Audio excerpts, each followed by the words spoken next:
दोस्तों क्या आप जानते हैं कि बाघ से पहले भारत का राष्ट्रीय पशु कौन था? दोस्तों चिट्ठी भेजने के लिए कबूतर को ही क्यों चुना गया? आपने ये वाली गाय तो देखा ही है जो जमीन पर रहते हैं, लेकिन आज हम जानेंगे एक ऐसे गाय के बारे में जो समंदर में रहते हैं। दोस्तों आपने ये कहावत तो सुना ही होगा कि नाग की मौत का बदला लेती है नागिन। क्या यह सच है? और इसके साथ ही हम एक ऐसे मछली के बारे में जानेंगे जो हमारे नाखून के बराबर होती है और उसकी अलग ही क्षमता है। दोस्तों ये सब जानने के लिए रुकिए और चलिए जानते हैं।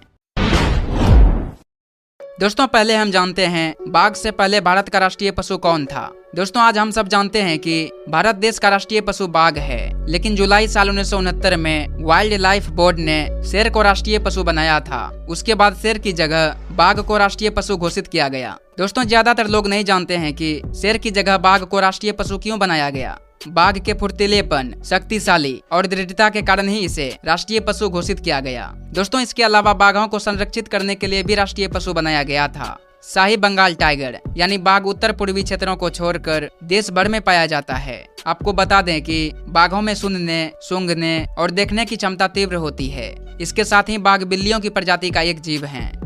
दोस्तों अब जानते हैं आखिर कबूतर को ही क्यों चुना गया था चिट्ठी भेजने के लिए। दोस्तों वैसे तो कबूतरों को शांति का प्रतीक माना जाता है, लेकिन प्राचीन समय में कबूतरों के जरिए चिट्ठी पहुंचाया जाता था। आपने ऐसा मूवी में भी देखा होगा, जिसकी जगह आज मोबाइल फोन ने ले ली। दोस्तों इंसानों की तरह कबूतर भी चीजों और दिशाओं को देखकर उन्हें आसानी से पहचान सकता है। मतलब कबूतरों को दिशाओं का ज्ञात बेहतरीन तरीके से होता है। कबूतरों में 53 कोशिकाओं का समूह होता है जो रास्ते याद रखने में मदद करता है। वहीं कबूतरों में खास तरह का रेटिना होता है जो देखने की क्षमता को मजबूत रखता है। दोस्तों यही वजह है कि पुराने समय में कबूतरों को ही चिट्ठी भेजने के लिए चुना गया था, जो न कभी अपना रास्ता भूलते थे और न ही दिशा भटकते थे। दोस्तों अब हम जानते हैं एक ऐसे गाय यानी काऊ के बारे में जो समंदर में रहते हैं। दोस्तों आप इस मैमल्स को देखो, इस जानवर को मैनाटी कहते हैं और इसे समुद्री गाय के नाम से भी जाना जाता है। ये जानवर दिखने में समुद्री सील की तरह लगता है, हालांकि ये जीव समुद्री सील से काफी अलग होता है। दोस्तों इसका लाइफ स्पेन 50 से 60 सालों तक का होता है। ये जीव शाकाहारी होता है। ये मुख्य रूप से समुद्र की सतह पर उगने वाली घास को खाता है। मैनाटी 12 से 14 महीने अपनी माँ के गर्भ में रहते हैं। ये पानी के अंदर ही जन्म लेते हैं और दोस्तों अंत में मांस और फैट की वजह से इसका शिकार किया जाता है। दोस्तों अब हम जानते हैं क्या सच में नाग की मौत का बदला लेती है नागिन। खैर दोस्तों आपने ये बात तो सुना ही होगा, अगर आपने देखा भी होगा तो मूवी में ही देखा होगा। दोस्तों सांपों का किसी तरह का सामाजिक बंधन नहीं होता है।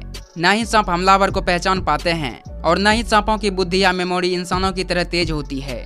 दोस्तों इस बात में जरा भी सच्चाई नहीं है कि नागिन नाग का मौत का बदला लेती है। अगर उसे कोई मार दे तो ये सिर्फ एक भ्रम है जो मूवी में देखने की वजह से लोगों के मन में बैठ गया।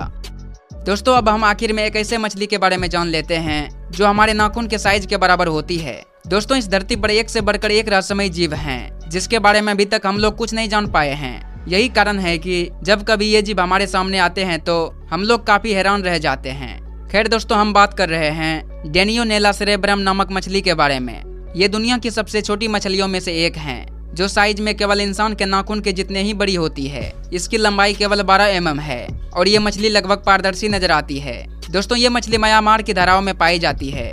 हालांकि साइज भले ही इसका छोटा हो, लेकिन ये मछली 140 डेसिबल से तेज आवाजें निकाल सकती है।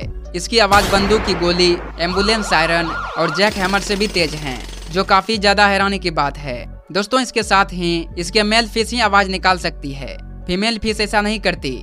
वैज्ञानिकों के मुताबिक अपने आकार के हिसाब से यह अब तक पाई गई सबसे तेज आवाज वाली मछली है, जो कि दोस्तों सच में काफी अमेजिंग है।